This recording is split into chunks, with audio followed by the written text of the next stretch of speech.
আসসালামু আলাইকুম অনার্সিতে বসা শিক্ষার্থীরা, অ্যাবস্ট্রাক্ট অ্যালজেব্রার এই প্রমাণটা খেয়াল করেন। এটা হচ্ছে রিং এর, বলছে যে প্রমাণ করো যে সকল পূর্ণ সংখ্যার রিং একটি মুখ্য আইডিয়াল। ঠিক আছে, যত পূর্ণ সংখ্যা আছে সবকিছু রিং কি হবে? একটা মুখ্য আইডিয়াল। এখন আমার মুখ্য আইডিয়াল জিনিসটা কি?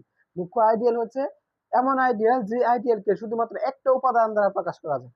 ঠিক আছে, যে সকল আইডিয়ালকে একটা মাত্র উপাদান দ্বারা লেখা যায় বা প্রকাশ করা যায় ওই ধরনের আইডিয়াল হচ্ছে আমার মুখ্য আইডিয়াল। তো আমার দেখাতে হবে যে পূর্ণ সংখ্যার আইডিয়াল ওই ধরনের আইডিয়াল যাকে আমি একটা মাত্র উপাদান দ্বারা প্রকাশ করতে পারবো।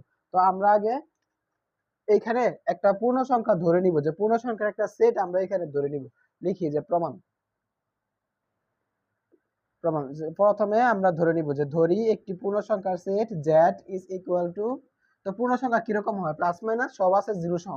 তার মানে এখানে ডট ডট মাইনাসের 3 আছে, মাইনাসের 2, মাইনাসের 1 কমা 0 কমা 1 কমা 2 3, এইখানে ডট ডট চলতে থাকবে, ক্লোজ করে দিলাম। ঠিক আছে, তো এটা হচ্ছে আমরা একটা কত পূর্ণ সংখ্যার সেট আমি z কল্পনা করছি। এখন কি বলতেছে যে পূর্ণ সংখ্যার রিং একটি মুখ্য আইডিয়াল। এখন আমি এখান থেকে একটা আইডিয়াল চিন্তা করব, যে মনে করি জেট এর একটি আইডিয়াল,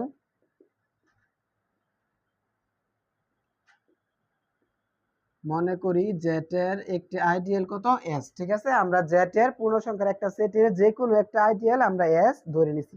এখন খেয়াল করেন যে আইডিয়ালটা কি হবে? এই জেট যে সেটটা ধরে নিছি এই সেটের ভিতর থেকেই তো যে কোনো উপাদান এসটা আসবে। ঠিক আছে, শর্ত হচ্ছে আমরা লাস্টে গিয়ে এস এর মান শুধু একটা দ্বারা প্রকাশ করব, কিন্তু এসটা কোথা থেকে আসবে? জেড এর ভিতরে যে সংখ্যাগুলো আছে ওইখান থেকে। তো এস এর ভিতরে আমরা এই আইডিয়ালটাকে প্রথমে 0 ধরবো, তারপরে নট ইকুয়ালস টু 0 হলে কি হয় ওইটা চিন্তা করব। ঠিক আছে, তো আমরা যদি এখানে লিখি যে ধরি বা যদি যদি এস ইজ ইকুয়াল টু কত হয়? 0। ঠিক আছে, এস এর মান যদি 0 হয় তবে তবে আইডিয়ালটি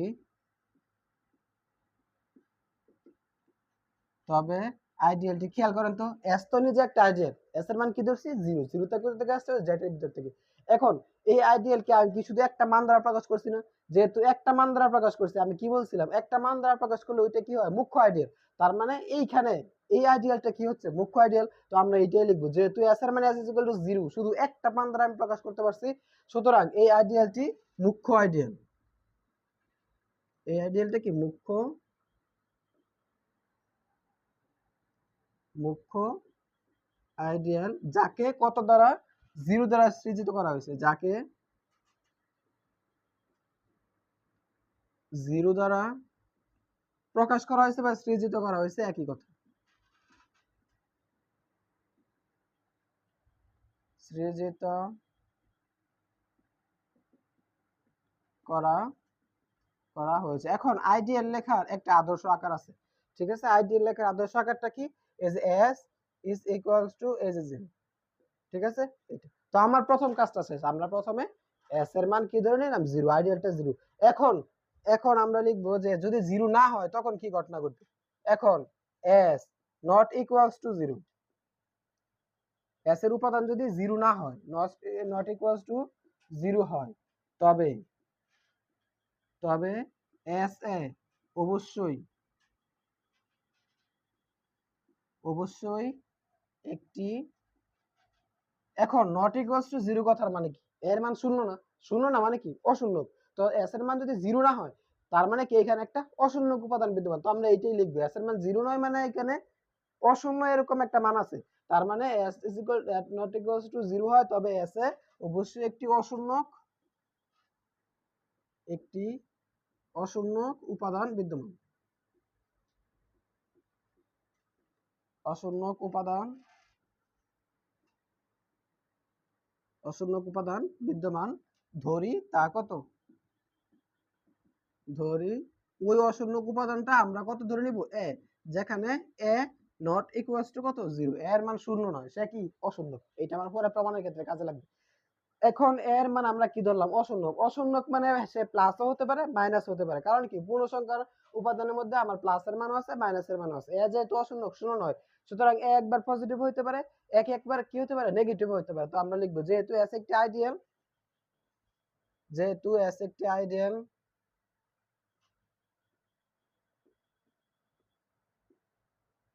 যেহেতু S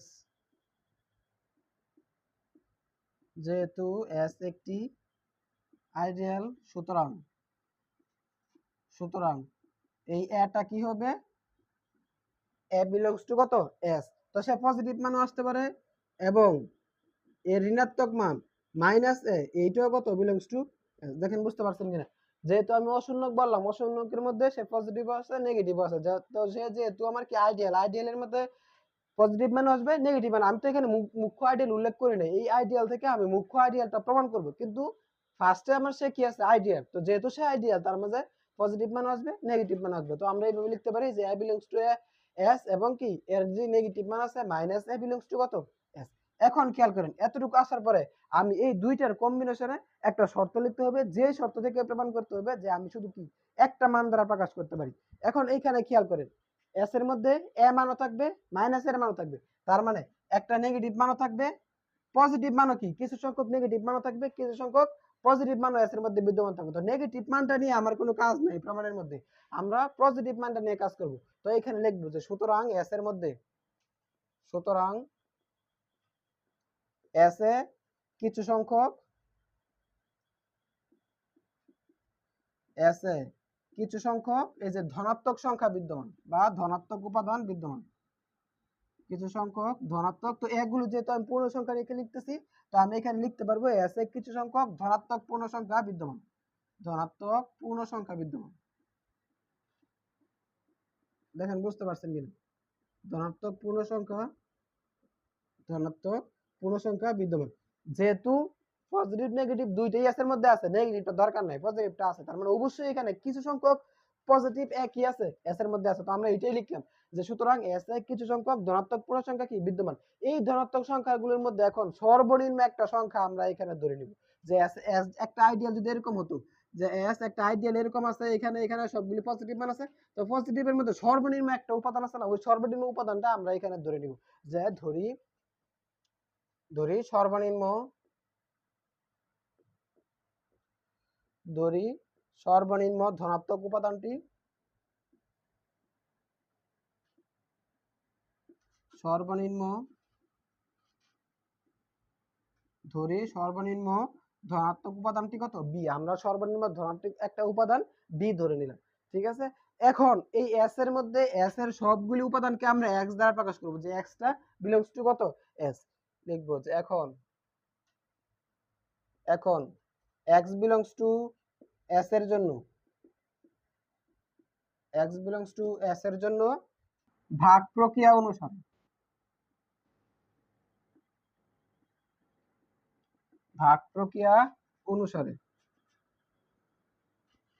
x belongs to s এর জন্য ভাগ প্রক্রিয়া অনুসারে একটা সূত্র লেখা যায় কিভাবে, যে x is equal to bq plus এর কত r, যেখানে q এবং r এর পরিচয় হচ্ছে এরা কোথা থেকে আসবে z থেকে, এই যে z থেকে, q এবং r এর পরিচয় হচ্ছে এরা z থেকে আসবে, আমি এখানে একটা টান দিয়ে দিই, এরা z থেকে আসবে, এবং এই r এর একটা শর্ত আছে, r টা কেমন হবে 0 থেকে বড় অথবা সমান, কিন্তু ছোট হবে কার চেয়ে, যেই সর্বনিম্ন উপাদান নিলাম এর থেকে, ঠিক আছে। এই যে এটা হচ্ছে আমার আর এর শর্ত, আর টা হবে 0 থেকে বড় অথবা সমান, বি থেকে কত ছোট, কিউ এবং আর এর পরিচয় হচ্ছে কিউ এবং আর আসবে কোথা থেকে জেড থেকে। এখন খেয়াল করেন যে আমি যদি এখানে ক্যালকুলেশন করি আর টাকে এই পাশে রাখবো, বাকি সবকে এই পাশে নিয়ে আসবো, তার মানে x মাইনাস এর B Q is equal to কত আর, পরের লাইনে কি লেখা যায় আমি কি বলছিলাম, এই আরটা কি হবে 0 থেকে, এই আরটা হবে কি 0 থেকে কি বড় অথবা সমান, তার মানে আর এর মান আমি কি লিখতে পারবো 0 লিখতে পারবো। এখন এইখানে দেখেন সর্বনিম্ন মানটা কত আছে বি, আমি যদি এইটা চিন্তা করি যে x মাইনাস এর বি কিউ, শুধু যদি এই অংশটা চিন্তা করি x মাইনাস এর বি কিউ, তখন এই সর্বনিম্ন মানের এই কনসেপ্টটা কি কাজে আসে না, শর্ত ভঙ্গ করে। সুতরাং আমরা এখানে লিখতে পারি যে r ইজ ইকুয়াল টু কত 0। এখন r ইজ ইকুয়াল টু 0 আমরা উপরে নিয়ে বসাবো, যে অতএব x is equal to bq plus এর 0, তো 0 দেওয়া যে কথা না দেওয়া কত একই কথা, তার মানে আমি x এর মান কি পাইলাম bq, b এবং q এই দুইটা কি আছে গুণ আকারে আছে, তার মানে b এর গুণিতক q এর মান তো 1 2 3 4 যা কিছু তাই হতে পারে, কারণ আমি q কে কোথায় লিখছি z থেকে, তো z এর মান তো 1 2 3 4 5 -1 -2 -3 যা কিছু আসতে পারে, তার মানে এই x এর মানটা আমি পাবো কখন, যখন b এর গুণিতক আকারে কিছু একটা আসবে, তার মানে আমরা এখান থেকে লিখতে পারি যেখানে, যেখানে এই এক্স কি বি এর গুণিতক মান, এই এক্সটা কেমন বি এর কত গুণিতক মান। তো আমার এখানে প্রমাণ করার কথা ছিল যে আমি কি একটা উপাদান দ্বারা প্রকাশ করতে পারি। তো সুতরাং আমরা এটাকে কি লিখতে পারি যে x ইজ ইকুয়াল টু কত শুধু b, তারপরে লাস্ট লাইন আমরা লিখতে পারি যে x is equal two b। ঠিক আছে, তো দেখেন আমি পুরো আইডিয়ালকে এই এক্সট্রা কোথা থেকে আসতেছে, এই যে আইডিয়াল এস থেকে আসতেছে, তো এই পুরো আইডিয়ালকে আমি কি করছি একটা মাত্র উপাদান দ্বারা প্রকাশ করছি। ওই একটা উপাদান কত, ওই যে সর্বনিম্ন এখানে যে বি ছিল, বি উপাদানটাই তো এটা। সুতরাং আমি এক্স কে সর্বনিম্ন একটা উপাদান দ্বারা প্রকাশ করতে পারছি। তো আমার একটা উপাদান দ্বারা প্রকাশ করতে পারলে ওই আইডিয়ালটাকে কি বলে মুখ্য আইডিয়াল। মুখ্য আইডিয়ালের বৈশিষ্ট্য হচ্ছে আমি ওই ধরনের আইডিয়ালকে একটা মাত্র উপাদান দ্বারা প্রকাশ করতে পারবো। তো এই এক্স উপাদানকে আমি কি এই এক্স কে কি করতে পারছি বি দ্বারা প্রকাশ করতে পারছি শুধুমাত্র একটা উপাদান দ্বারা, সর্বনিম্ন উপাদান। সুতরাং আমরা বলতে পারি যে সকল পূর্ণ সংখ্যার রিং কি একটি মুখ্য আইডিয়াল।